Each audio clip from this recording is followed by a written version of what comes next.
नमस्कार, hi, hello, welcome to ask in detail और famous YouTube channel enriching knowledge. आजच्या व्हिडिओमध्ये आपण बघणार आहोत EPFOमध्ये जे आपलं PPF अकाउंट आहे त्या UAN नंबरला ॲक्टिवेट कसं करायचं आणि आपलं करंट बॅलन्ससुद्धा कसं बघायचं. म्हणजे आपल्याला दोन्ही पण या व्हिडिओमध्ये कव्हर करायचं आहे. आपलं सध्याचं बॅलन्स किती आहे आणि ॲक्टिवेशन ऑफ UAN. चला तर मग आपण जाऊयात एक वेब ब्राउझर ओपन करून पुढे. तर ही वेबसाईट आहे. तुम्ही गुगल ब्राउझरवर, कुठल्याही ब्राउझरवर, क्रोमवर किंवा कुठलं जे कोणते वापरत आहात त्यावर EPFindia.gov.in ही वेबसाईट टाकायची. ही वेबसाईट सर्च करायची, नीट बघू शकता. आणि या वेबसाईटवर आपल्याला जायचं आहे. मी थोडं झूम करून दाखवतो म्हणजे तुम्हाला सर्व दिसेल. इथे जायचं आपल्याला सर्व्हिसेसमध्ये. चला तर क्लिक करूयात सर्व्हिसेसवर. सर्व्हिसेसवर क्लिक केल्यानंतर इथे बघू शकता आपल्याला इथे दिसतंय ऑप्शन फॉर एम्प्लॉईज. यावर क्लिक करायचं. एम्प्लॉईवर क्लिक केल्यानंतर इथे बघू शकता सर्व्हिसेसमध्ये दिसतंय आपल्याला मेंबर UAN ऑनलाईन सर्व्हिसेस या ऑप्शनवर आपल्याला क्लिक करायचं आहे. या ऑप्शनवर क्लिक केल्यानंतर आपण एका दुसऱ्या पेजवर आपण नेव्हिगेट होतो. ते पेज ओपन झाल्यानंतर तिथे आपल्याला UAN ॲक्टिवेशन, लॉग इन करणे आणि आपलं बॅलन्स चेक करणे ह्या तीनही प्रोसेस आपल्याला करायच्या आहेत.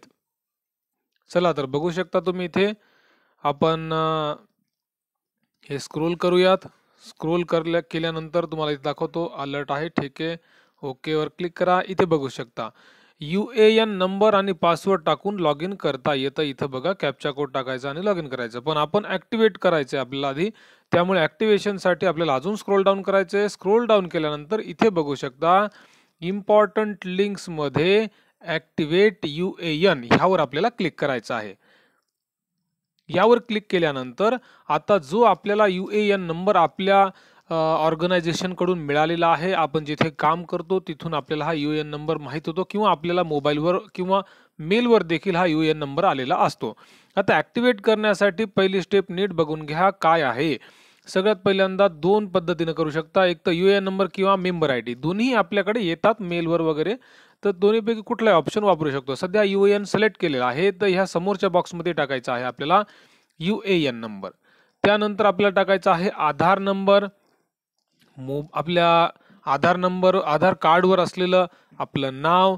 त्यानंतर आपल्याला इथे टाकायचे आहे आपली ॲक्युरेट डेट ऑफ बर्थ आणि तोच मोबाईल नंबर जो आपल्या अकाउंटशी कनेक्ट आहे, आधारशी कनेक्ट आहे. आणि सगळ्यात शेवटी टाकायचा आहे इथे कॅप्चा कोड जो हा वर दिलेला आहे इथे. आणि त्यानंतर या आपल्याला सिलेक्ट करायचं आहे या लास्ट ऑप्शनला आणि त्यानंतर आपल्याला क्लिक करायचं आहे गेट ऑथरायझेशन पिनवर. चला तर मग ही प्रोसेस पूर्ण करून घेऊयात. सर्व माहिती भरल्यानंतर आपल्याला आपल्या मोबाईल नंबरवर एक OTP येतो. तो OTP आपल्याला इथे एंटर करायचा आहे आणि त्यानंतर validate OTP and activate UAN वर क्लिक करायचं आहे. लगेच बघू शकता तुम्ही आपल्याला मेसेज काय आलेला आहे, UAN इज ॲक्टिवेटेड सक्सेसफुली. आणि त्याच्यानंतर काय आले बघा एकदा, the default password is send to your registered mobile नंबरवर तुम्हाला मेसेजमध्ये पासवर्ड येतो किंवा ईमेलवर देखील येऊ शकतो. तर आता आपल्याला काय करायचंय, पुन्हा बॅक जायचंय आणि लॉग इन कसं करायचं ते देखील मी तुम्हाला लगेच सांगतो. पुन्हा आपल्याला वापस यायचे आहे EPFOच्या वेबसाईटवर आणि इथे पुन्हा एकदा सर्व्हिसेसवर क्लिक करायचंय. सर्व्हिसेसवर क्लिक केल्यानंतर पुन्हा एकदा एम्प्लॉईजमध्ये जायचे आहे आणि एम्प्लॉईजमध्ये गेल्यानंतर आपण इथं स्क्रोल डाऊन करायचंय आणि आता इथे आपल्याला दिसतंय पुन्हा एकदा इथे UAN सर्व्हिसेसवर क्लिक करायचंय आणि आता इथे मागेच सांगितल्याप्रमाणे अगदी काही मिनिटाखाली सेकंदांखाली सांगितल्याप्रमाणे इथे आपल्याला लॉग इन ID टाकायचा आहे आणि पासवर्ड टाकायचा आहे. लॉग इन ID म्हणजे काय, तर आपला UAN नंबर आणि पासवर्ड जो आत्ताच आपल्याला मेसेजवर आलेला आहे. बघा स्क्रोल डाऊन करायचं आहे आणि स्क्रोल डाऊन केल्यानंतर ओके करा आणि इथे स्क्रोल डाऊन केल्यानंतर इथे बघू शकता तुम्ही, थोडंसं झूम करतो पुन्हा एकदा बघा, UAN number, password, captcha code टाकायचा आणि त्यानंतर इथे साइन इन करायचे. चला तर साइन इन करूया आणि आपण आपला स्टेटस बघूयात. आपल्याला व्हिडिओ आवडला असल्यास नक्की लाईक करा, शेअर करा, सबस्क्राईब करा, press bell button. Thanks for watching. Bye for now.